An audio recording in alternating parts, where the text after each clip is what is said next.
না গুরু আসলানি আপনি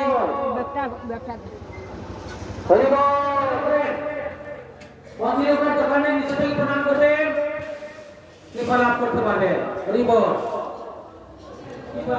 জগন্নাথের কৃপা আপনার বক্তব্য উপরে। হরি বল। তাহলে ঠিকঠাক জগন্নাথের এই যে রথের মধ্যে এই যে চাকা, জগন্নাথের রথের মধ্যে কয়টা চাকা থাকে?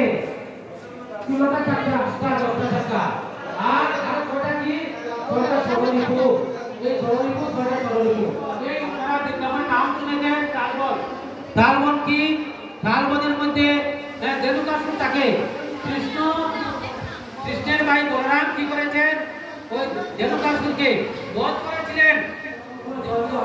কটা শুধু সন্ধ্যারতি সূর্যারতি কটার সময় একটা চার্ট থাকে, কিন্তু পুরীতে গেলে আপনি দেখবেন কোনো চার্ট পাবেন না। হ্যাঁ, আজকে বুক 9টায়, কালকে 2টায়, হ্যাঁ কোনো 3টায়, কোনো 10টায়, সেখানে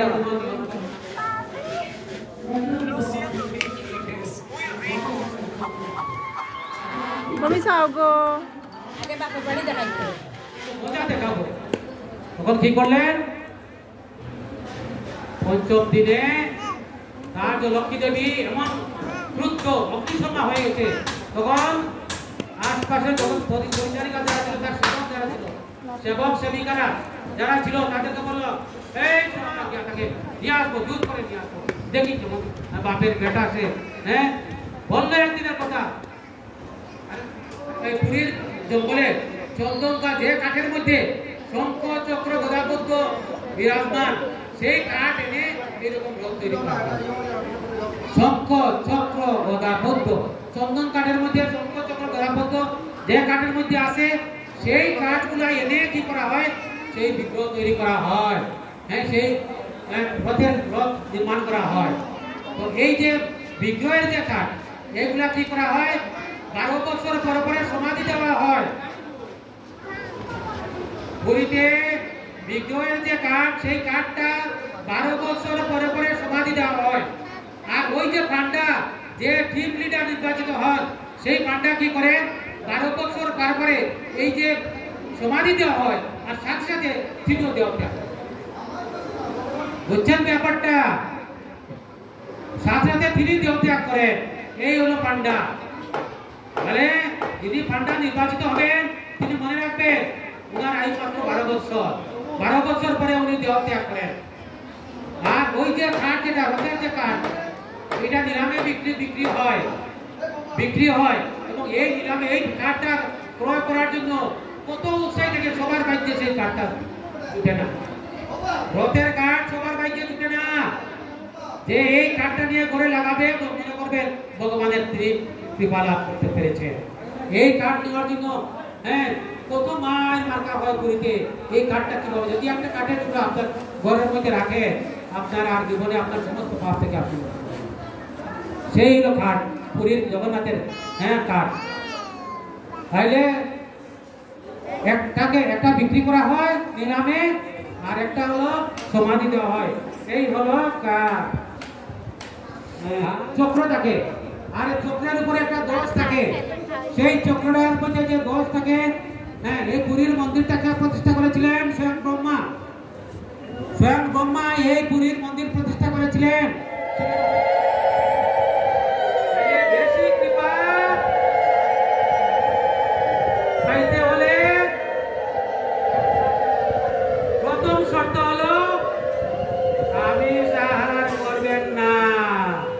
অন্য সময় যদিও আপনি দান করুন, তাতে কমবে না, বৃদ্ধি পাবে। হরিবল।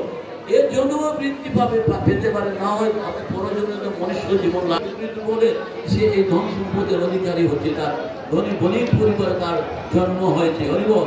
ভগবান দেখেন, ভগবানের সাধন ভোজন করলে ভগবান কি যে রাস্তা করে রেখেছেন, কি ব্যবস্থা করে রাখছেন আমাদের জন্য, সেটা আমরা বুঝতে পারিও পারি না। হরিবল। নির্ভেজালে সে আবার সাধন ভোজন আরম্ভ করতে পারবে এবং তার পরিশেষে তার অভিষ্ট লোকে পৌঁছিতে সক্ষম হবে। হরে কৃষ্ণ। দেখেন, ভগবান শুরু করে দিচ্ছেন, কিন্তু অন্যান্য আরো সাধন ভোজন আছে, পূজা পালন, এই সেই নানান কিছু আছে।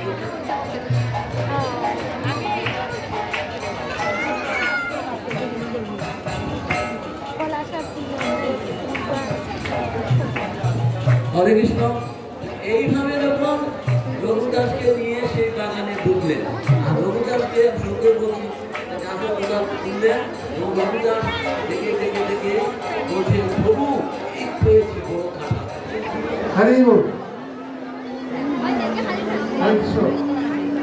এই মুহূর্তে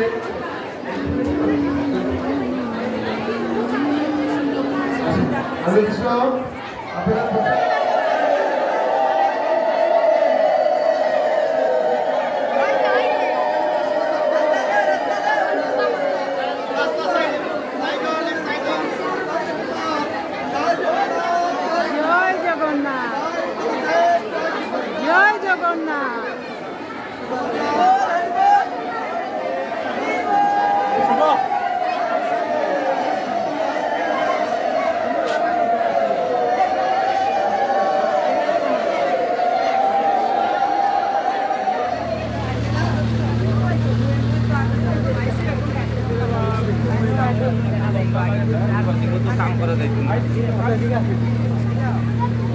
आपने सही जाने या तो थोड़ी है अब छोटी हैं पूरा स्वाइस है ना और तो तारीफ है